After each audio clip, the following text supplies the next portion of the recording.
السلام عليكم ورحمة الله وبركاته. الحمد لله نحمده ونستعينه ونستغفره ونعوذ بالله من شرور أنفسنا ومن سيئات أعمالنا. من يهده الله فلا مضل له ومن يضلله فلا هادي له. ونشهد أن لا إله إلا الله وحده لا شريك له ونشهد أن محمدا عبده ورسوله. اللهم صل على سيدنا ومولانا محمد طب القلوب ودوائها وعافية الأبدان وشفائها ونور الأبصار وضيائها وعلى آله وصحبه وسلم. أما بعد فقد قال الله تعالى في القرآن العظيم الفرقان المجيد: أعوذ بالله من الشيطان الرجيم، بسم الله الرحمن الرحيم. والعصر إن الإنسان لفي خسر إلا الذين آمنوا وعملوا الصالحات وتواصوا بالحق وتواصوا بالصبر. قال النبي صلى الله عليه وسلم: كل يغدو فبايع نفسه فمؤتقها أو موبقها أو كما قال عليه الصلاة والسلام. صدق الله العظيم وصدق رسوله النبي الكريم. سبحانك لا علم لنا إلا ما علمتنا إنك أنت العليم الحكيم. رب اشرح لي صدري ويسر لي أمري واحلل عقدة من لساني يفقهوا قولي. புகழ் அனைத்தும் அல்லாஹ் ஒருவனுக்கே உரித்தாகட்டுமாக. ஸலாத் என்னும் கருணையும் சலாம் என்னும் ஈடேற்றமும் ஈருலக சர்தார் எம்பெருமானார் ரசூலே கரீம் ஸல்லல்லாஹு அலைஹி வஸல்லம் அவர்கள் மீதும் அவர்களுடைய அடிச்சுவடுகளை கடுகளவும் பிசகாது வாழ்ந்து வந்த உத்தம சத்திய சஹாபாக்கள், தாபியின்கள், தபா தாபியின்கள், நபிமார்கள், வலிமார்கள், ஷஹீதுகள் மற்றும் நம் அனைவர்கள் மீதும் ஏனைய இஸ்லாமியர்கள் மீதும் என்றென்றும் நிலவட்டுமாக. ஆமீன். பேரன்பிற்கும் பெரும் மதிப்பிற்கும் உரிய பெரியோர்களே, அல்லாஹ்வின் நல்லடியார்களே, அல்லாஹ் ஜல்ல ஷானஹு வ தஆலாவின் மாபெரும் கிருபையினால் புனித ரமலான் மாதத்தை அடைந்து 25ஆம் நாள் தராவிகை முடித்தமர்ந்திருக்கிறோம். அல்ஹம்துலில்லாஹ். இன்று கொடுக்கப்பட்டிருக்கிற தலைப்பு காலத்தின் மதிப்பு. குர்ஆனில் அல்லாஹ் ஜல்ல ஷானஹு வ தஆலா 103வது சூராவில் சொல்லுவான், மிகச் சிறிய சூறாக்களில் இதுவும் ஒன்று. வல் அஸ்ர், காலத்தின் மீது சத்தியமாக. இன்னல் இன்சான லஃபீ குஸ்ர், நிச்சயமாக மனிதன் நஷ்டவாளியாகத்தான் இருக்கிறான், நஷ்டத்தில் தான் இருக்கிறான். இல்லல்லதீன ஆமனு வ அமிலு ஸாலிஹாத்தி, யார் ஈமான் கொண்டு நல்லமல்கள் புரிந்து வ தவாஸௌ பில் ஹக்கி வ தவாஸௌ பிஸ் ஸப்ர், தங்களுக்குள் நல்ல விஷயங்களை பரிமாறிக்கொண்டு பொறுமையையும் தங்களுக்குள் பரிமாறிக்கொள்கிறார்களோ அவர்களை தவிர மற்றவர்கள் அனைவர்களும் நஷ்டத்தில் தான் இருக்கிறார்கள் என்று அல்லாஹ் ஜல்ல ஷானஹு வ தஆலா சொல்லி காட்டுவார். இமாம் ஷாஃபி ரஹ்மத்துல்லாஹி அலைஹி அவர்கள் இந்த சூறாவை ஒரு மனிதனுடைய ஒட்டுமொத்த வாழ்க்கைக்கும் இந்த சூறா மட்டுமே போதும், வேற எதுவும் தேவையில்லை, அவ்வளவு கருத்துக்களை இந்த 3 ஆயத்துகள் புதிந்திருக்கிறது. அந்த அளவுக்குண்டான கருத்துக்களை அல்லாஹ் ஜல்ல ஷானஹு வ தஆலா இந்த ஆயத்தில் வைத்திருக்கிறார் என இமாம் ஷாஃபி ரஹ்மத்துல்லாஹி அலைஹி அவர்கள் சொல்லுவார்கள். உண்மைதான். ஒரு மனிதனுடைய வாழ்க்கை என்பது காலத்தின் மூலமாகத்தான் நிர்ணயம் செய்யப்படுகிறது. எவ்வளவு நாள் வாழ்வார், எவ்வளவு வருடங்கள் வாழ்வார். வருடங்கள் என்பது நாளின் மூலமாக வரும், நாள் நிமிடங்களின் மூலமாக, நிமிடங்கள் நொடிகளின் மூலமாக. ஆக காலத்தை வைத்துதான் மனிதன் கணக்கிடப்படுகிறார். மனிதனுடைய முழு வாழ்க்கையும் காலத்தை அடிப்படையாக கொண்டுதான் இருக்கிறது. அல்லாஹ் ஜல்ல ஷானஹு வ தஆலா பொதுவாக திருமறையில் எங்கெல்லாம் சத்தியம் செய்து சொல்கிறானோ அதுவெல்லாம் மிக உயர்தரமான பொருளாக இருப்பதாக பார்க்கிறோம். சாதாரணமாக நம்மிடத்துல கூட அப்படி சத்தியம் செய்யக்கூடாது, அல்லாஹ்வை தவிர வேறு எதன் மீதும் சத்தியம் செய்யாதீர்கள் என்று ஸல்லல்லாஹு அலைஹி வஸல்லம் சொல்லுவாங்க. ஆனால் நாம என்ன செய்வோம்? உங்க அத்தா மேல சத்தியமா சொல்லு, அப்படியா செஞ்ச? உங்க அம்மா மேல சத்தியமா சொல்லு, அப்படியா செஞ்ச? எங்க குர்ஆன் மேல சத்தியமா சொல்லு பாப்போம், இப்படியா செஞ்ச? கூடாத ஒன்று, அப்படி செய்யக்கூடாது. ஆனாலும் அந்த பழக்கம் இருக்கு. ஏன் அந்த பழக்கம் இருக்கு? ஏன் சொல்ல வேண்டியது? இந்த கட்டில் மேல சத்தியம் பண்ணு அப்படின்னா சொல்ல வேண்டியது தானே? இந்த செல்போன் மேல சத்தியம் பண்ணுன்னு சொல்ல வேண்டியது தானே? ஏன் அத்தா மேல பண்ணு, அம்மா மேல பண்ணு, புள்ள மேல பண்ணுன்னு ஏன் சொல்றோம்? அப்படின்னா எதை உயர்வாக மதிக்கிறானோ அதன் மீதுதான் சத்தியம், எதை தாழ்வா மதிக்கிறானோ அதன் மீது எவனும் சத்தியம் கேட்க மாட்டான். அப்படி கேட்டாலும் தாராளமா சக்கர பொங்கல் மாதிரி சத்தியம், சக்கர பொங்கல் மாதிரி சர்வசாதாரணமா எவ்வளவு சத்தியம் பண்றது தயாராயிடுவான். குர்ஆனில் அல்லாஹ் ஜல்ல ஷானஹு தஆலாவும் எங்கெல்லாம் சத்தியம் செய்கிறானோ அதுவெல்லாம் மிக உயர்ந்த பொருட்களாக, உயர்ந்த வஸ்துக்களின் மீதே அல்லாஹ் ஜல்ல ஷானஹு தஆலா சத்தியம் செய்கிறார். அதிலே ஒன்று வல் அஸ்ர், காலத்தின் மீது சத்தியமாக. எனவே இந்த காலமும் மிக உயர்ந்த ஒன்று. அதனால் தானே என்னவோ தமிழிலே காலம் பொன் போன்றது அப்படின்னு சொல்லுவாங்க. பொன் என்று சொன்னால் தங்கம், காலம் தங்கத்தை மாதிரி அப்படின்னு சொல்றாங்க. இது நியாயமா? கரெக்டா? கரெக்ட் தான் இல்லையா? அந்த அளவுக்கு மதிப்பு, எந்த அளவுக்கு தங்கத்துக்கு மதிப்பு இருக்கோ அந்த அளவுக்கு காலத்துக்கு, டைமுக்கும் மதிப்பு இருக்கிறது என்பதை காலம் பொன் போன்றதுன்னு சொல்லுவாங்க. ஆனா யோசிச்சு பார்த்தா அது தப்பு மாதிரி தெரியுது. ஏன் அப்படின்னா காலத்தை தங்கத்தோடு ஒப்பிட முடியாது. ஏன் ஒப்பிட முடியாதுன்னா தங்கம் எப்படிப்பட்ட ஒரு பொருள் அப்படின்னு சொன்னா சொல்லுவாங்க, பொன் போனால் மீண்டு கிடைக்கும், பொழுது போனால் போனதுதான். பொன் போனால் மீட்டெடுக்கலாம், தங்கம் வந்து அடகு வச்சுட்டா மறுபடியும் வாங்கிக்கலாம், தங்கத்தை வித்துட்டோம் திரும்ப இன்னொரு நாளைக்கு வசதி வரும்போது தங்கத்தை வாங்க முடியும். பொன் போனால் திரும்பி வரும், ஆனால் பொழுது போனால் திரும்பி வராது. டைம் இருக்குதே, செகண்ட் இருக்கு, இந்த செகண்டுகள் போனா திரும்பி வருமா? எனவே காலம் பொன் போன்றதல்ல, பொன்னை விடவும் உயர்ந்தது காலம். கண்மணி நாயகம் ஸல்லல்லாஹு அலைஹி வஸல்லம் அவர்கள் சொல்லுவார்கள், குல்லுன் யக்து ஃபபாயிஉன் நஃப்ஸஹு. ஒவ்வொரு மனிதனும் காலையில் முழிக்கிற போது, அவன் கண் விழிக்கிற போது தன்னை வியாபாரம் செய்கிறான். என்ன தனியா வியாபாரம் செய்ய வேண்டிய அவசியம் இல்லை. ஒவ்வொருத்தரும் காலையில முழிச்ச உடனே வியாபாரம் ஸ்டார்ட் ஆயிடுது. அந்த வியாபாரத்தில் சிலர் விடுதலை பெற்று லாபம் அடைகிறார்கள், சிலர் அந்த வியாபாரத்தில் நஷ்டமடைந்து வருகிறார்கள். ஒரு சூஃபி அவர்கள் அழகாக நம்முடைய வாழ்க்கையை படம் பிடித்து காட்டுவார்கள். நம்முடைய வாழ்க்கை எப்படிப்பட்டது அப்படின்னு சொன்னா ஐஸ் பார் மாதிரி, ஐஸ் கட்டி, ஐஸ் கட்டி மாதிரி நம்முடைய வாழ்க்கை. இந்த ஐஸ் கட்டி கரைந்து கொண்டே இருக்கும், கொஞ்சம் கொஞ்சமா ஐஸ் கட்டி கொஞ்சம் கொஞ்சமா கரைஞ்சுக்கிட்டே இருக்கும். அது முழுசா கரையிறதுக்கு முன்னாடி அதை வச்சு நம்ம எவ்வளவு காரியங்கள் சாதிக்கலாம். ஜூஸுக்கு அடிச்சு போடலாம், அதை கொண்டு வந்து ஐஸ்கிரீம் தயாரிக்கலாம், ஐஸ் தயாரிக்கலாம், எவ்வளவோ வேலைக்கு அந்த ஐஸ் கட்டிய, அந்த ஐஸ் பாரை யூஸ் பண்ண முடியும். ஆனா இருக்கட்டும், இன்னொரு 2 நாளை கழிச்சு யூஸ் பண்ணிக்கலாம் அப்படின்னு நினைச்சு ஓரமா தூக்கி வச்சா அது அப்படியே இருக்கும்? அப்படியே இருக்குமா? இருக்காது. கொஞ்சம் கொஞ்சமா கரைந்து கொண்டே இருக்கும், கரைந்து கொண்டே இருக்கும். நீ யூஸ் பண்ணாலும் சரி, யூஸ் பண்ணனாலும் சரி, ஐஸ் கட்டி கரைஞ்சிக்கிட்டே தான் இருக்கும், அது நிக்கவே நிக்காது. அப்போ ஒரு அறிவாளி என்ன செய்வான்? அது கரைந்து போவதற்கு முன்னாலேயே அதை உபயோகிப்பான். நீங்க வேணா கேட்கலாம், ஏன் எதிர்த்து ஃப்ரிட்ஜுக்குள்ள தூக்கி வச்சுட்டா கரையாம இருக்கும்ல? கரையாம இருக்கும். நம்ம வாழ்க்கையும் கரையாம இருக்கணும்னா ஃப்ரிட்ஜுக்குள்ள தூக்கி வச்சிட வேண்டியதான், உடனே கரைஞ்சு போயிடும். சில இடங்கள்ல பார்ப்போம் வைக்கோட சுத்தி வச்சிருப்பாங்க, உமியத்துக்கு மூடி வச்சிருப்பாங்க. இதெல்லாம் எதுக்கு அப்படின்னா சீக்கிரமா கரையாது, கொஞ்சம் லேட் ஆகும் கரையிறதுக்கு, தாமதமாகும். வாழ்க்கை அப்படித்தானே அல்லாஹ் சொல்றான், உங்களுடைய வாழ்க்கை இவ்வளவுதான் நிர்ணயம் செஞ்சிருக்கு, அது கொஞ்சம் கொஞ்சமா கரைஞ்சுக்கிட்டே இருக்கு. நீங்கள் கொடுக்கக்கூடிய சதக்காக்களின் மூலமாகவோ துஆக்களின் மூலமாகவோ கொஞ்சம் உமியை அள்ளி தூக்கி போட்டு, கொஞ்சம் வைக்கோல் அள்ளி தூக்கி போட்டு இன்னும் கொஞ்ச நேரம் தாமதப்படுத்தலாம். ஒட்டுமொத்தமா மரணத்தை வெல்ல முடியுமா? என்னதான் செஞ்சாலும், இருக்கிற சொத்தையே அல்லாஹ் பேர்ல எழுதி வச்சாலும் அவருக்கு மௌத்து வராம இருக்குமா? மௌத்து வந்துதான் ஆகும், மௌத்துல இருந்து தப்பிக்க முடியாது. அதே போல ஐஸ்பார் கரைஞ்சுதான் ஆகணும். என்னத்தை தான் போட்டு மூடுனாலும் அது கரையும். ஆனா என்ன செய்யலாம்? கொஞ்சம் லேட்டா கரைகிறதுக்கு ஏதாவது வேலைகள் செய்யலாம். அதுபோலதான் வாழ்க்கை என்பதும் கொஞ்சம் கொஞ்சமா கரைவது. கண்மணி நாயகம் ஸல்லல்லாஹு அலைஹி சொல்றாங்க, எந்திரிச்சு உட்கார்ந்த உடனே ஸ்டார்ட் ஆயிடுது. ஒவ்வொரு செகண்ட் போகும்போது மௌத்தாகிட்டே இருக்கிறோம்னு அர்த்தம். ஒவ்வொரு செகண்டும் போயிட்டே இருக்குது. இதுல நல்ல அறிவாளி என்ன செய்வானா, தன்னுடைய ஒரு செகண்ட கூட வீணாக்காம உபயோகப்படுத்துவார், அதுல ஜெயிப்பான். அறிவு வெட்டவன் என்ன செய்வான்னா, தூங்கி முடிச்சு எந்திரிச்சு கட்டில் மேல உட்கார்ந்தா கூட கட்டில் இருந்து பாத்ரூமுக்கு போறதுக்கு 1/4 மணி நேரம் ஆகும். எந்திரிச்சு உட்கார்ந்து கண்ணை கசக்கி கைய முறிச்சு நெட்டி முறிச்சு போகணுமா, இன்னொரு 5 நிமிஷம் கழிச்சு போலாமே, இன்னொரு 10 நிமிஷம் கழிச்சு போலாமே, அப்படி இப்படியே. ஏன்னா இந்த செகண்டினுடைய அருமை அவனுக்கு தெரியறது இல்லை. சில கேம் ஷோ எல்லாம் பாக்குறீங்களா இல்லையா? இத்தனை செகண்டுக்குள்ள இந்த காரியத்தை செய்யணும் அப்படிங்கும் போது எவ்வளவு பரபரப்பு, எவ்வளவு ஸ்பீடு, சீக்கிரம் முடிக்கணும்.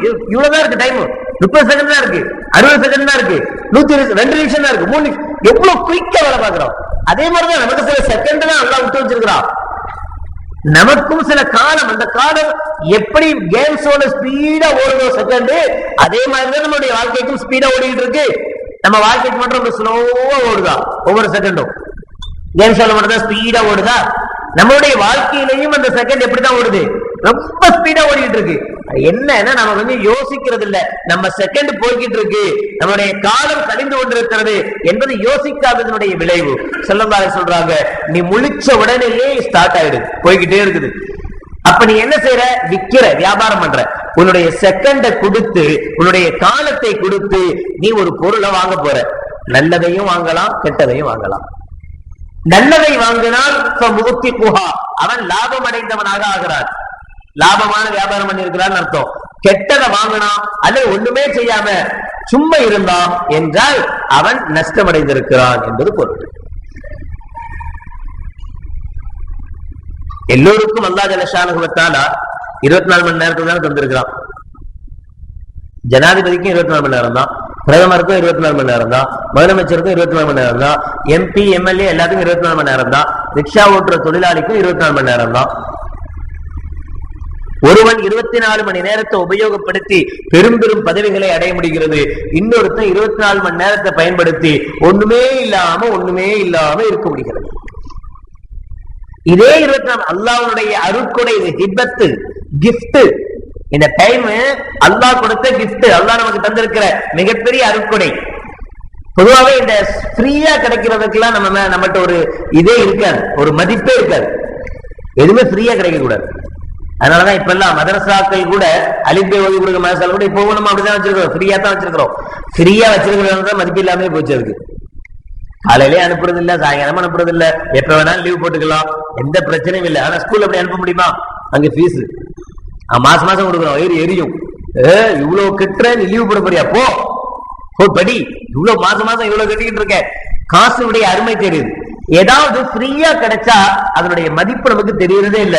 அது எவ்வளவு உயர்தரமான பொருளா இருந்தாலும் சரி, என்ன இருந்தாலும் அது சும்மா வந்ததுதான். நாம கஷ்டப்பட்டு சம்பாதிச்சு உழைச்சி ஒரு பொருளை வாங்குறதுக்கும் ஃப்ரீயா ஒரு பொருள் கிடைக்கிறதுக்கும் ரொம்ப டிஃபரெண்ட் இருக்கு.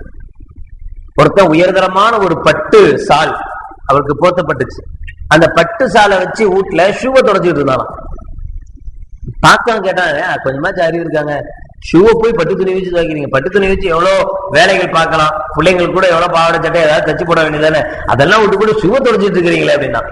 அதுக்கு அவன் சொன்னா, ஷூ நான் காசு கொடுத்து வாங்கினது, இது எனக்கு ஃப்ரீயா வந்தது. இது பட்டு துணியாவே இருந்தாலும் அது எப்படி வந்துச்சு? எனக்கு ஃப்ரீயா வந்தது, அதனால அதனுடைய மதிப்பு தெரியாது. இது ஷூவாவே இருந்தாலும் எனக்கு எப்படி வந்துச்சு? காசு கொடுத்து வாங்கினேன். அதனால அது ஒரு தூசிப்பட்டா கூட என்னால தாங்க முடியாது. அது அப்பப்ப நான் என்ன செய்யணும்? கிளீன் பண்ணிக்கிட்டே இருக்கணும், பலபலன்னு அது மின்னிக்கிட்டே இருக்கணும். ஏன்னா அதனுடைய நான் கொடுத்த 2500 ரூபாய் அந்த ஷூல தெரிஞ்சுக்கிட்டே இருக்கும். 3500 ரூபாய் கொடுத்து வாங்கியிருக்கேன், 5000 ரூபாய் கொடுத்து வாங்கியிருக்கேன், அந்த ஷூவை எப்படி பாதுகாக்கணும்னு தெரியும். அதே கிஃப்டா 10,000 ரூபாய் பொருள் வந்தாலும் அதனுடைய மதிப்பு தெரியறது இல்லை. இந்த நேரம் என்பதும் அல்லாஹ் நமக்கு கொடுத்த மிகப்பெரிய கிஃப்ட். இது ஒரு இலவசம்ங்கிறதுனாலயோ என்னவோ இதனுடைய மதிப்பே தெரியறது இல்லை.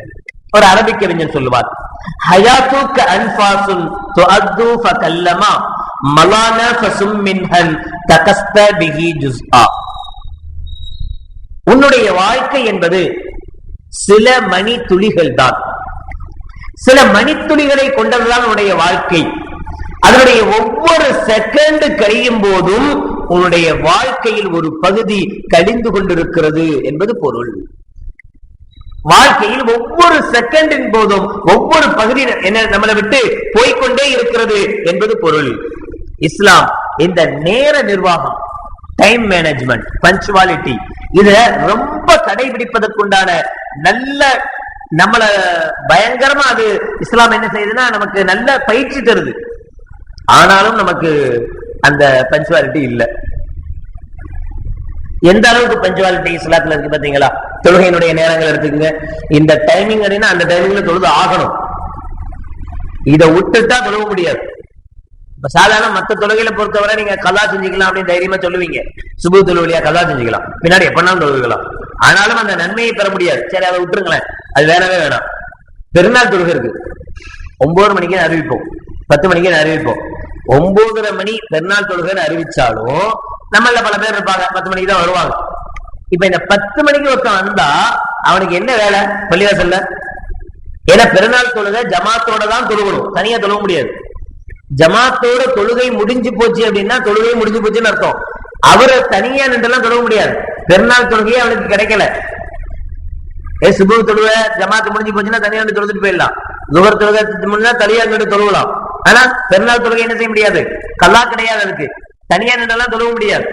இவரோட சேர்ந்துதான் நின்று தொழுதாகணும். எல்லாரும் தொழுகை அஸ்ஸலாமு அலைக்கும் ரஹ்மத்துல்லாஹ் முடிஞ்சு எல்லாம் முடிஞ்சு முசாஃபா முஆனகா கட்டி அணைச்சிட்டு இருக்காங்கன்னா இவர் வந்து பார்த்தோம்னா சரி கூட்டத்தை சேர்ந்துக்க வேண்டியதான் அப்படின்னு இவரு 4 பேர்த்த முசாஃபா செஞ்சு திரும்பி போக வேண்டியதான்.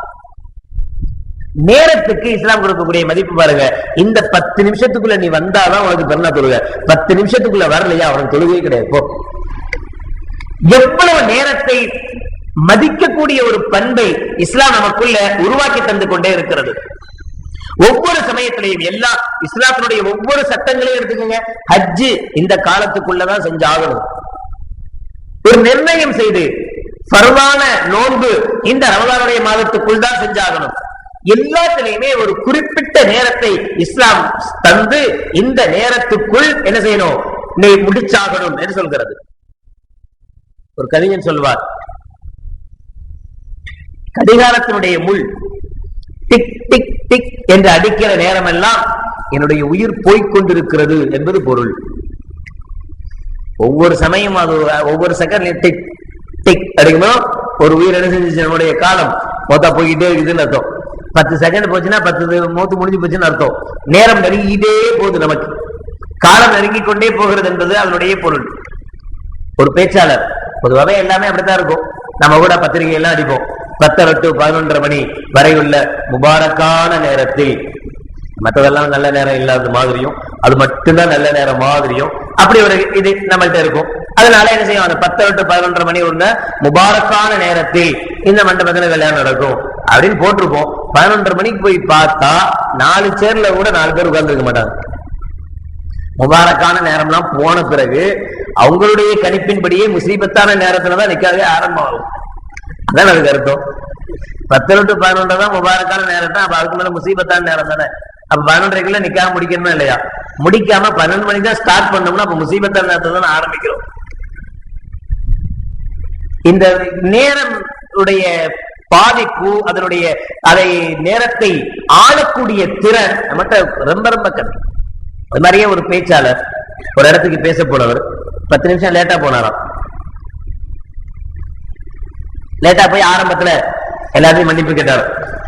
மன்னிச்சுங்க, இப்படி வந்த சில விஷயங்கள் ஆகிப்போச்சு, அதனால ஒரு 10 நிமிஷம் உங்களுடைய டைமை நான் வீணாக்கிட்டேன், என்ன மன்னிச்சிருங்க அப்படின்னாராம். கூட்டத்துல ஒருத்தர் எழுந்திச்சாராம், கொஞ்சம் ஒரு சின்ன திருத்தம், 10 நிமிஷம் அல்ல, நாங்க 100 பேர் இருக்கிறோம், 100 + 10 100 + 10 1000 ஆகிப்போச்சு, 1000 நிமிடங்களை வீணடிச்சிருக்கிறீங்க அப்படின்னு சொன்னாராம். உங்களுக்கு வேணுமானா 10 நிமிஷம் வீணா போயிருக்கலாம், ஆனா எங்க 100 பேருடைய 10 நிமிஷம் வீணா போயிருக்கு. ஆக நீங்க 10 நிமிஷங்கிற பேர்ல 1000 நிமிஷத்தை எங்களிடமிருந்து என்ன செஞ்சிருக்கிறீங்க, பறிச்சிருக்கிறீங்க, வீணாக்கிருக்கிறீங்க அப்படின்னு சொன்னார். அதுதான் உண்மை, யதார்த்தம். பொதுவாகவே நம்மள்ட்ட ஒரு நிலை என்ன அப்படின்னா, எதுக்குமே டைம் இல்லப்பா, என்னப்பா தொழுவு போலியா, அதுக்கெல்லாம் டைம் இல்லப்பா, செய்யலையா, அதுக்கெல்லாம் டைம் இல்லப்பா, இல்ல இல்ல இல்ல. உண்மையிலேயே டைம் இல்லை என்பதல்ல காரணம், நமக்கு மனசு இல்லை போறதுக்கு, அந்த வேலையை செய்யறதுக்கு என்ன இல்ல, மனசு இல்லை என்பதுதான் காரணம். ஏற்கனவே சொல்லி இருக்கிறேன், ரொம்ப பேருக்கு அப்படியே இந்த கதைகள்லாம் அப்படியே ஞாபகமா இருக்கும், சொல்ற சட்டம் தான் மறந்து போயிருமே தவிர கதை சொன்னா என்ன செய்யும், அப்படியே மனசுல ஆழ பதிஞ்சுவே இருக்கும். இப்ப நான் சொன்ன உடனே கூட ரொம்ப பேர் சிரிப்பாங்க பாருங்களேன். ஒருத்தன் ஒரு மாற்று மத நடவடிக்கையின்படி அவங்க அப்பன் செத்து போயிட்டாரு. செத்து போன உடனே அவருக்காக திவசம் கொடுக்குறான். திவசம் கொடுக்கும் போது அவங்களுடைய எண்ணம் என்னவாமா, யாராவது ஒரு பூசாரியை கூட்டு வந்து வீட்டுக்கு கூட்டு வந்து நல்ல வயிறு நிறைய முட்டை சாப்பாடு கொடுக்கணும். அப்படி சாப்பாடு கொடுத்தாதான் அந்த ஆத்மா சாந்தி அடையும், இல்லைன்னா அந்த ஆத்மா சாந்தி அடையாது அப்படின்னு அவங்களுக்கு ஒரு நம்பிக்கை. இந்த நம்பிக்கையில இவனும் போய் ஒரு பூசாரியை கூட்டு வந்து வீட்டுக்கு நல்ல பிரியாணி அது இது அவங்க என்னென்ன பிடிக்குமோ எல்லாம் செஞ்சு கொடுத்தான். அவரும் நல்ல முட்டை பிடிச்சார், நல்ல ஃபுல்லா கட்டினார், நல்ல வயிறு நிறைய சாப்பிட்டு யாப்பம் விட்டுட்டு வெளியே வந்துட்டார். வெளியே வந்தா எதிர் வீட்டுல இந்த பூசாரிக்கு தெரிஞ்ச ஒரு நண்பர், ஃப்ரெண்டோட வீடு இருந்திருக்கு. அவர் இவரை பார்த்துட்டார், என்னங்க இங்க இந்த பக்கம் இல்ல, இங்க வந்தேன் சாப்பிடுறதுக்காக, சரி வாங்க எங்க வீட்டுக்கு அப்படின்னு வாசல்ல உட்கார வச்சு 2 பேரும் ஜாலியா பேசிட்டு இருந்தாங்க. அப்பதான் அந்த நண்பருக்கு ஞாபகம் வருது, அடடா உங்களுக்கு இந்த பாயாசம் அப்படின்னா ரொம்ப பிடிக்குமே, எங்க வீட்டுல இன்னைக்கு பாயாசம் செஞ்சிருக்கிறோமே, ஒரு கிளாஸ் கொடுக்கவா அப்படின்னு கேட்டார். இவருக்கு டைட் தான், ஆனாலும் பாயாசம் எப்படி விடுறது, மனசு இல்ல, அதையும் கொஞ்சம் போட்டுக்கலாம் அப்படின்னு மனசு வந்துச்சு. உடனே இவர் தலையாட்டிட்டார், சரி கொண்டு வாங்க அப்படின்னு. அந்த அம்மாவும் கொண்டு வந்தாங்க, உள்ள ஊத்துனாரு, இறங்கிடுச்சு. இது எதுன்னு 2 அந்த ஆள் பாத்துட்டார், தேவசம் கொடுத்தானே அவன் பாத்துட்டான். நேரம் வந்தா பூசாரி, ஏங்க உங்களுக்கு தெரியுமா தெரியாதா, வயிறு நிறைய சாப்பிட்டாதானே எங்க அப்பாவுடைய ஆத்மா சாந்தி அடையும். நீங்க 1 கிளாஸ் பாயாசம் அளவுக்கு வயிற்றுல இடத்த காலி பண்ணி வச்சுட்டு என்ன செஞ்சுக்க, என் வீட்டுல இருந்து வந்துட்ட, இப்படி 1 கிளாஸ் பாயாசம் உள்ள தள்ளி இருக்க, இவ்வளோ இது எங்க வீட்டுல நீ சாப்பிடல, அதனால எங்க அப்பாவுடைய ஆத்மா என்ன செய்யாது, சாந்தி அடையாது அப்படின்னு தாம் தும் குதிக்க ஆரம்பிச்சிட்டான், சத்தம் போட ஆரம்பிச்சிட்டான். இவர் கொஞ்ச நேரம் அவனை சால்வ் பண்ணி, கொஞ்சம் பொறு, நிதானமா இரு, சொல்றது கொஞ்சம் கேளு, ஒரு கூட்டம் ஏற்பாடு செஞ்சிருக்கிறோம்னு வச்சுக்கோ, அந்த பிரதமர் வரப்போறார் அப்படின்னு அறிவிப்பு செய்யப்பட்டிருக்கு. பிரதமரை பார்க்கறதுக்காக ஒரு பெரும் திரளே கூடியிருக்கு, பயங்கரமான கூட்டம் கூடியிருக்கு.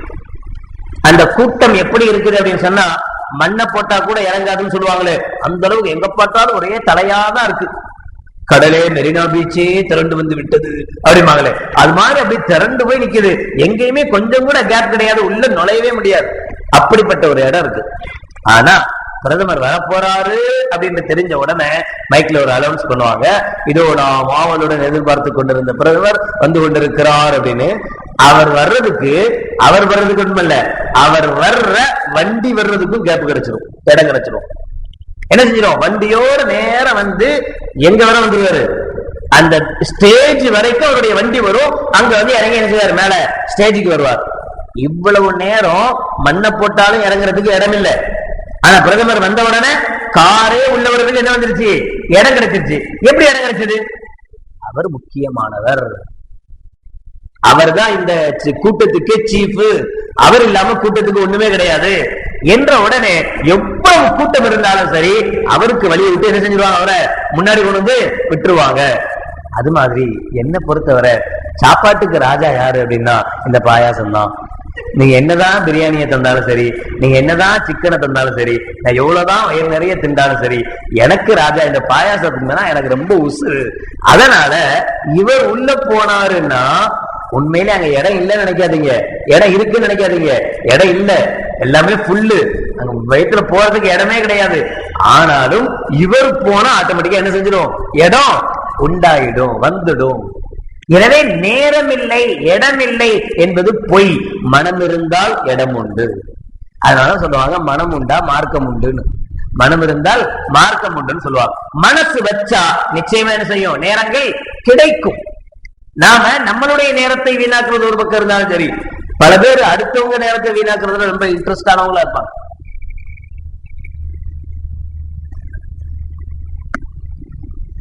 அடுத்தவங்களுடைய நேரத்தை வீணாக்குறதுல ரொம்ப இன்ட்ரெஸ்ட். இவருக்கு வேலை இருக்காது, அதனால யாருக்கும் வேலை இல்லைன்னு அர்த்தம். அது பாட்டுல வந்து நம்மகிட்ட உட்கார்ந்தாருன்னா அல்லாஹ் அக்பர், எப்படா எழுச்சி போவாரு. நீங்க உங்களை சொல்லல, நீங்க தப்பா நினைச்சுக்காதீங்க, அஜத் இப்படி எல்லாம் போட்டு வாங்குறாரு அப்படின்னு. உங்களை இல்ல, நானும் இல்ல, வேற யாரோ ஒருத்தவங்கள்ட்ட அவர் வந்து அருன்னு உட்கார்ந்து அறுத்துட்டு இருப்பார். அவருடைய சொந்த பிரச்சனையை சொல்லுவாரு, குடும்ப பிரச்சனையை சொல்லுவார், அவர் பிறந்ததை சொல்லுவாரு, வளர்ந்ததை சொல்லுவாரு, எல்லாத்தையும் சொல்லிட்டு இருப்பார். இவருக்கோ எரியும், அப்படி என்னடா இவ்வளவு வேலையை வச்சுட்டு நம்ம உட்கார்ந்துட்டு இருக்கோம், என் பாட்டு குடும்ப சரிதை வாசிட்டு இருக்கிறாரே அப்படின்னு ஒரு கோபமா வரும். ஆனாலும் இவரால் என்ன செய்ய முடியாது, வெளிப்படுத்த முடியாது. அவர் என்ன யோசிக்க மாட்டாருன்னா, நமக்கு தான் வேலை வெட்டி இல்லை, நம்ம தான் நேரம் இல்லைன்னா அந்த ஆளாச்சும் வேலையோட இருக்கிறான் பாவம், அவனையாவது வேலை அந்த நினைப்பு இல்லை. கண்மணி நாயகம் ஸல்லல்லாஹு அலைஹி வஸல்லம் அவர்களை பத்தி சஹாபாக்கிட்ட அல்லாஹ் சொல்றா, யா அய்யுஹல்லதீன ஆமனூ ஈமான் கொண்டவர்களே, லா ததுகுலு புயூத்தன் நபியி 33வது சூராவுடைய 53வது ஆயத்தை, நபியினுடைய வீட்டுக்கு நீங்கள் நுழையாதீர்கள், இல்லா அய்யுதன லக்கும் இலா துஆமின் கைர நாதிரீன இலாஹு, நீங்க எதிர்பார்க்காம நபியாக உங்களை வீட்டுக்கு சாப்பிட வாங்கன்னு கூப்பிட்டா போங்க, இல்லன்னா என்ன செய்யாதீங்க, சும்மா போய் நபியோட வீட்டுல போய் என்ன செய்யாதீங்க, போய் உட்கார்ந்து அவருடைய நேரத்தை வீணாக்காதீங்க. வலாக்கின் இதா துபீத்தும், சாப்பிட வாங்கன்னு கூப்பிட்டா பதுகுலு, நீங்க போங்க, தப்பில்லை, சாப்பிடுங்க. ஆனா ஃபைதா தஇன்தும், போன வேலை முடிஞ்சதுன்னா ஃபன்தஷிரு, இடத்தை காலிப்படுங்க. எதுக்கு கூப்பிட்டாரு, சாப்பிடுறது தானே, போயாச்சா, சாப்பிட்டாச்சா, அல்ஹம்துலில்லாஹ், கிளம்புங்க. இன்னும் அங்கேயே உட்கார்ந்துட்டு இருக்காதீங்க. வலா முஸ்தானிசீன லிஹதீஸ், தேவையில்லாத பேச்சுக்களை பேசிக்கொண்டே இருக்காதீர்கள். சம்பந்தமில்லாத பேச்சுக்களை என்ன செய்யாதீங்க, பேசிக்கொண்டே இருக்காதீர்கள். அப்படி சொல்லிட்டு அந்த தொடரிலே அல்லாஹ் சொல்லுவார், நபி சொல்றதுக்கு வெட்கப்படுறாரு, ஆனா அல்லாஹ் சொல்றதுக்கு வெட்கப்பட மாட்டான் அப்படின்னு அதையும் சொல்லுவான் அல்லாஹ். நபியால என்ன செய்ய முடியல, உங்கள்கிட்ட போங்க எந்திரிச்சு அப்படின்னு யாருதான் எந்திரிச்சு போங்கன்னு சொல்ல முடியும்? வந்த மனுஷனை மூஞ்சில அடிச்ச மாதிரி எஞ்சி போங்க எனக்கு வேலை இருக்குன்னு சொல்ல முடியும்? அதனால நபி சொல்ல மாட்டார். ஆனா நீங்க என்ன செய்யுங்க, அப்படி நடந்து. இது எதை காட்டுது அப்படின்னா, உங்களுடைய நேரத்தையும் வீணாக்காதீங்க, அடுத்தவங்களுடைய நேரத்தையும் வீணாக்காதீங்க. பிறருடைய நேரம் என்பதும் மதிக்கப்பட வேண்டியது. உங்களுடைய நேரம் எப்படி விலை உயர்ந்த ஒரு மதிப்புள்ள ஒன்றோ, அதே போல அடுத்தவர்களுடைய நேரமும் மிக மதிப்புள்ள ஒன்று. எனவே உங்களுடைய நேரத்தை வீணாக்குவதும் தவறு, பிறருடைய நேரங்களை வீணாக்குவதும் தவறு என்று அல்லாஹ் ஜல்ல ஷானஹு வ தஆலா அந்த ஆயத்திலே கண்மணி நாயகம் ஸல்லல்லாஹு அலைஹி வஸல்லம் அவர்களுக்கு கொடுக்கிற மரியாதை போல மற்றவர்களுக்கும் தர வேண்டும் என்கிற நிலையை சொல்லுவார். இந்த காலத்தை வெல்வதற்குண்டான, இப்போ நம்ம பெரிய பெரிய ஆளுங்கள் எல்லாம் கேள்விப்பட்டிருக்கோம். ஷேக்ஸ்பியர் இருந்தாரு, எடிசன் இருந்தாரு, தாமஸ் ஆல்வா எடிசன் இருந்தாரு. அவர்லாம் மிகப்பெரிய விஞ்ஞானி. அவர்லாம் அவருடைய வாழ்க்கையில ஜெயிச்சிருக்காரா தோத்திருக்காரா? ஜெயிச்சிருக்காரு. எல்லாமே பெரிய சாதனைகள் படைச்சிருக்காங்களா இல்லையா? ஆனா குர்ஆன்ல அல்லாஹ் சொல்றான் அவெல்லாம் தோத்துட்டாங்கன்னு. நாம யாரெல்லாம் ஜெயிச்சாங்கன்னு சொல்றோமோ, தாமஸ் ஆல்வா எடிசன் வாழ்க்கையில் ஜெயித்தவர், மகாத்மா காந்தி வாழ்க்கையில் ஜெயித்தவர், ஜவஹர்லால் நேரு வாழ்க்கையில் ஜெயித்தவர், இவர்கள் எல்லாம் வாழ்க்கையில் ஜெயித்தவர்கள். உலகத்தினுடைய பார்வையில், அல்லாஹ்வுடைய பார்வையில் அல்லாஹ் சொல்கிறார், வல் அஸ்ர், காலத்தின் மீது சத்தியமாக, இன்னல் இன்சான லஃபீ குஸ்ர், நிச்சயமாக எல்லா மனிதர்களும் நஷ்டவாளர்கள் தான். 4 தன்மைகளை அல்லாஹ் சொல்கிறான். இந்த 4 தன்மை யாரிடத்தில் இருக்கிறதோ அவர்கள் மட்டுமே காலத்தை வென்றவர்கள். அதுல முதல் விஷயம் என்னன்னா, இல்லல்லதீன ஆமனு, அவர்கள் ஈமான் கொண்டிருக்க வேண்டும். இவ்வளவு சாதிச்சானே, இந்த பல்பெல்லாம் கண்டுபிடிக்க தெரிஞ்சது, இதெல்லாம் எரிய வைக்க தெரிஞ்சது, அவ்வளவு தெரிஞ்சவனுக்கு நம்மளை படைச்ச ஒருத்தன் இருக்கிறான்னு எப்படி தெரியாம போச்சு? அவன் ஒருவனாத்தான் இருக்கணும் என்பது எப்படி தெரியாம போச்சு? அல்லாஹ் இவ்வளவு அறிவை கொடுத்திருந்தான் அவனுக்கு. எவ்வளவு உயர்தரமான ஒரு அறிவு! இதுவரைக்கும் உலகத்தில் எவனும் கண்டுபிடிக்க முடியாத ஒரு பொருளை அவன் கண்டுபிடிக்கிறான், அந்த விஞ்ஞானி கண்டுபிடிக்கிறான். அப்படியானா அவனுக்கு எவ்வளவு அறிவு அல்லாஹ் ஜல்ல ஷானஹு வ தஆலா கொடுத்திருப்பான். இவ்வளவு அறிவுல கொஞ்சத்தை கூட அவன் உண்மையை தெரிந்து கொள்வதற்கு செலுத்தவே இல்லை. ஹக்கை தெரிந்து கொள்வதற்கு, சத்தியத்தை தெரிந்து கொள்வதற்கு அவன் செலவு செய்யவே இல்லை. எனவே குர்ஆன் அவனை பார்த்து சொல்கிற வார்த்தை, அவன் நஷ்டவாதி. இவ்வளவு பெரிய சாதனையை படைச்சிருக்கிறான். இன்னைக்கும் நாம் அவனுடைய பேரை கேட்டா மதிப்பு கொடுக்கிறோம். அவன் பெரிய அறிஞர், அவன் பெரிய விஞ்ஞானி, அவன் பெரிய ஆளு. அவன் சொன்னா கூட நம்ம பேருக்கு கோவம் வந்துடும். மரியாதை, சரி அவரு பெரிய ஆளு அப்படி எல்லாம் பேசுறோம். ஆனாலும் நரக கபர்ல என்ன செய்யப்பட்டிருக்கிறான்? இன்னும் அதாபுக்குள்ளாக்கப்பட்டுக் கொண்டிருக்கிறார். ஏன் லா இலாஹ இல்லல்லாஹ் சொல்லல, கலிமா இல்ல, இல்லல்லதீன ஆமனு. முதல் விஷயம், முதல் பாயிண்ட், அவனுக்கு ஈமான் இருக்க வேண்டும். யாருக்கு ஈமான் இருக்கிறதோ அவன் தான் காலத்தை வென்றவனாக மாற முடியும்.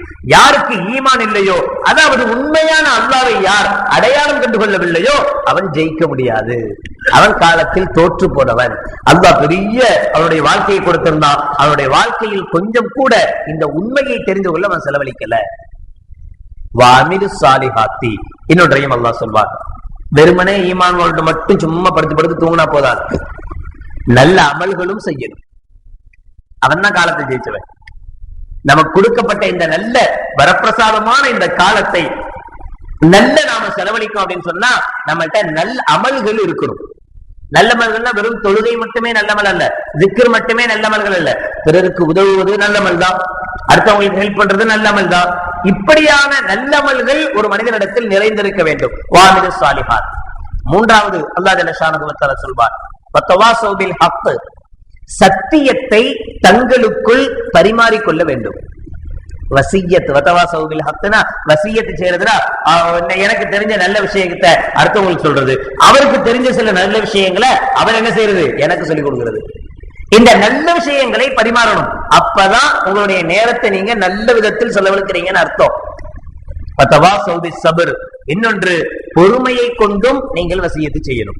அவர் பெரிய கஷ்டத்தில் இருக்கிறாரா, அவருக்கு சில விஷயங்களை பொறுமையை சொல்லிக் கொடுக்கணும் என்பது மட்டுமல்ல, ஒவ்வொரு உறுப்புகளிலேயும் பொறுமை வேண்டும்.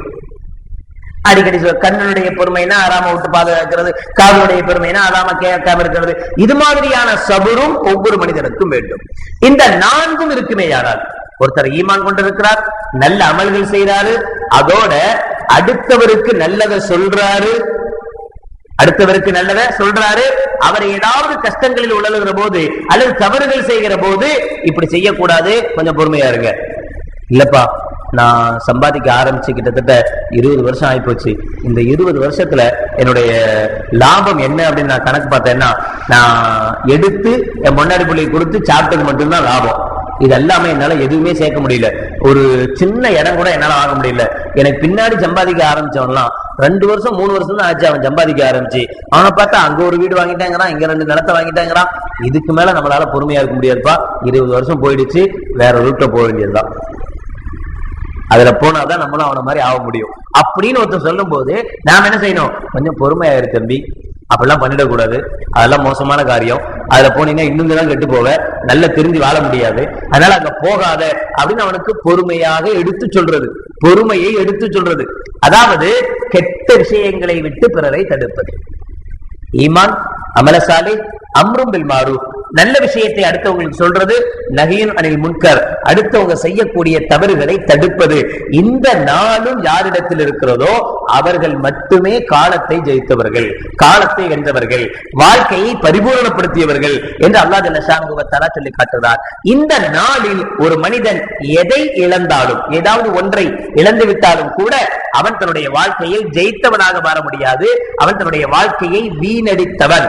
இவன் நினைச்சாலும் நினைக்காட்டாலும் அந்த ஐஸ் கட்டி கரைஞ்சுக்கிட்டே தான் இருக்கும், இந்த வாழ்க்கை ஒவ்வொரு செகண்டும் போய்கிட்டே தான் இருக்கும். இந்த வாழ்க்கையை எவ்வளவு குயிக்கா நல்லமல்கள் செய்ய முடியுமோ அவ்வளவு குயிக்கா நல்லமல்கள் செய்யணும்.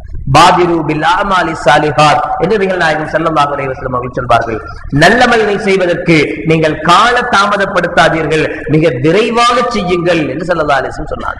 அபூ ஹனீஃபா ரஹ்மத்துல்லாஹி அலைஹி அவர்கள்ட்ட ஒருத்தவங்க வந்து பள்ளிவாசல் கட்டணும் அப்படின்னு சொல்லி நிதி உதவி கேட்டாங்க. அப்ப அபூ ஹனீஃபா ரஹ்மத்துல்லாஹி அலைஹி தன்னுடைய இடது கையால பக்கத்துல இருந்த பணத்தை எடுத்து கையில எடுத்து கொடுத்துட்டாங்க. இப்ப அவர் வந்தவர் கேட்டார், நீங்க ஒரு பெரிய இமாமாச்சு, நீங்க சுன்னத்தெல்லாம் பின்பற்றக்கூடியவராச்சு, ஒரு நல்ல காரியத்துக்கு காசு கொடுக்குறீங்க, இப்படியே அபசவனமா இடது கையில எடுத்து கொடுப்பாங்க? வலது கையால தர்மம் செய்யணும், அதான சிறந்த வழி, அதான் நல்ல முறை, இடது கையால போய் எடுத்து தருவீங்களே அப்படின்னு கேட்ட உடனே அபூ ஹனீஃபா ரஹ்மத்துல்லாஹி அலைஹி சொன்னாங்களாம், இல்ல இல்ல, பணம் இப்போதைக்கு இடது கை பக்கத்துல இருக்கு, நான் முடிவு பண்ணிட்டேன் உங்களுக்கு இவ்வளவு தரணும்னு. எப்ப நான் முடிவு பண்ணணும் அப்பவே எடுத்து தந்தா பொழைச்சேன், இல்ல இந்த கையால இங்க வந்து எடுத்து தரணும்னா 1 லட்சம் ரூபாய் கொடுக்கணும்னு நான் ஐடியா வச்சிருப்பேன். இங்க இருக்குது 1 லட்சம் ரூபாய், 1 லட்சம் ரூபாய் கொடுக்கணும் பள்ளியாசலுக்கு அப்படின்னு நினைச்சிருப்பேன். ஆனாலும் இந்த கையை எடுத்து இங்க போறதுக்குள்ள அவ்வளவாடா கொடுக்க போற நீ அப்படின்னு என் மனசை என்ன பார்த்து கேட்கும். அந்த 1 செகண்ட்ல எவ்வளவு வேலை என் மனசுக்குள்ள நடக்கு தெரியுமா? 1 லட்சம் 50 கொடு, அப்புறம் பாத்துக்கலாம், இன்னொரு 50. இங்கேருந்து இங்க போறதுக்குள்ள 50,000 ரூபாய் குறைஞ்சு வெறும் 50,000 ரூபாய் தான் செய்யும் கையில வெளியில வரும்.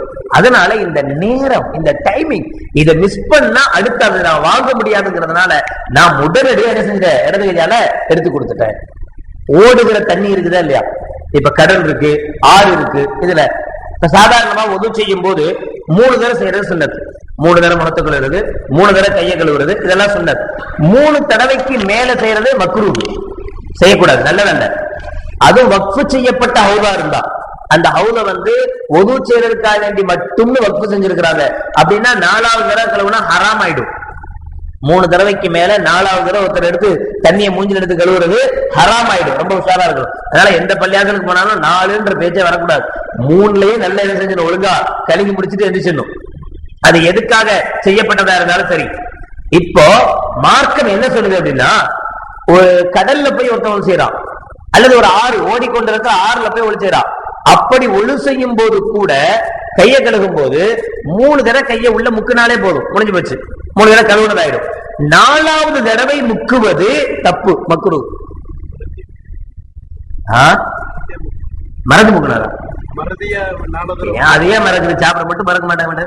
கரெக்டா இங்க கறி இருக்குது, இங்க மீன் இருக்குது, இங்க பருப்பு இருக்குது, அது கூட இது வேற கேட்கிறோம். 3 ஐட்டம் இருந்தா கூட, நேத்து வந்து அதை கொண்டு வந்தேன், அது எங்க, அதெல்லாம் ஞாபகம் இருக்கு. மூஞ்சி கழுவும் போது 3 தடவை கழுவிட்டா 4 தடவை, அது மட்டும் ஞாபகம் இல்லாம போதா? வரணும். சப்போஸ் எல்லாம் வரவே கூடாது. நான் இப்பதான் சொல்லிட்டு இருக்கேன் நேரத்தை பஞ்சுவாலிட்டியா இருக்கணும் அப்படின்னு. நீங்க மறுபடியும் இன்னும் கொஞ்சம் டைம் வேஸ்ட் பண்ணலான்றீங்களே. மார்க்கம் எந்த அளவுக்கு சொல்லுதுன்னா 3 தடவை கை கழுவிட்ட முடிஞ்சு போச்சு. இப்ப 4வது தடவை கைய முக்குனா ஆத்துல உள்ள தண்ணி குறைஞ்சிருமா? இந்த கேக்குறேன், ஆத்துல உள்ள தண்ணி குறைய போதா? இல்ல. என்ன கெட்டு போச்சு 4வது தடவை முக்குனா? ஹவுஸ்ல உள்ள தண்ணி யாவது 3 தடவை இல்லாம 4வது தடவை எடுத்து ஊத்துனா வீணா போயிடுது, உள்ள போயிடுதுன்னு சொல்லலாம், வேஸ்டா போகுதுன்னு சொல்லலாம். பைப்பை திறந்து விட்டோம், 3 தடவை கழுவணும், 4வது தடவை கழுவணும், தண்ணி வேஸ்டா போகுதுன்னு சொல்லலாம். காரணம் இருக்கு. ஆத்துல கைய முக்கிறதுல 4வது தடவை முக்குனா என்ன கெட்டு போச்சு? ஒண்ணும் கெட்டு போல, ஆனா நேரம் கெட்டு போச்சு. ஒரு கைய முக்கிற இந்த ஒரு சில செகண்டுகளை வீணாக்குறத கூட மார்க்கம் அனுமதிக்கிறது. அப்படி இருக்கும்போது நம்ம எவ்வளவு செகண்டுகளை வீணாக்கி கொண்டு இருக்கிறோம். பஞ்சுவாலிட்டியை கற்றுத்தருவது மார்க்கம். அல்லாஹ் ஜல்ல ஷானஹு வ தஆலா காலத்தின் மதிப்பை உணர்ந்து அதை நல்லமல்களிலே செலவு செய்யக்கூடிய பாக்கியத்தை நம் அனைவர்களுக்கும் நசீபாக்குவானாக. வாஹிர் தாவானா அல்ஹம்துலில்லாஹி ரப்பில் ஆலமீன். பிஸ்மில்லாஹிர் ரஹ்மானிர் ரஹீம். அல்ஹம்துலில்லாஹி ரப்பில் ஆலமீன். اللهم صل على سيدنا مولانا محمد وعلى آل سيدنا مولانا محمد وبارك وسلم عليه. ربنا ظلمنا أنفسنا وإن لم تغفر لنا وترحمنا لنكونن من الخاسرين. ربنا اغفر لنا ذنوبنا وإسرافنا في أمرنا وثبت أقدامنا وانصرنا على القوم الكافرين. اللهم تقبل منا صلاتنا وصيامنا وقيامنا وركوعنا وسجودنا وتخشعنا وتضرعنا وتمم تقصير أعمالنا وتجاوز عنا سيئاتنا وتوفنا مع الأبرار. ربنا آتنا في الدنيا حسنة وفي الآخرة حسنة وقنا عذاب النار. وصلى الله تعالى وسلم على خير خلقه سيدنا محمد وعلى آله وأصحابه أجمعين. سبحان ربك رب العزة عما يصفون وسلام على المرسلين والحمد لله رب العالمين. سبحان الله وبحمده سبحانك اللهم وبحمدك أشهد أن لا إله إلا أنت أستغفرك وأتوب إليك. سبحان ربك رب العزة عما يصفون وسلام على المرسلين والحمد لله رب العالمين. صلى الله على محمد صلى الله عليه وسلم. صلى الله على محمد صلى الله عليه وسلم.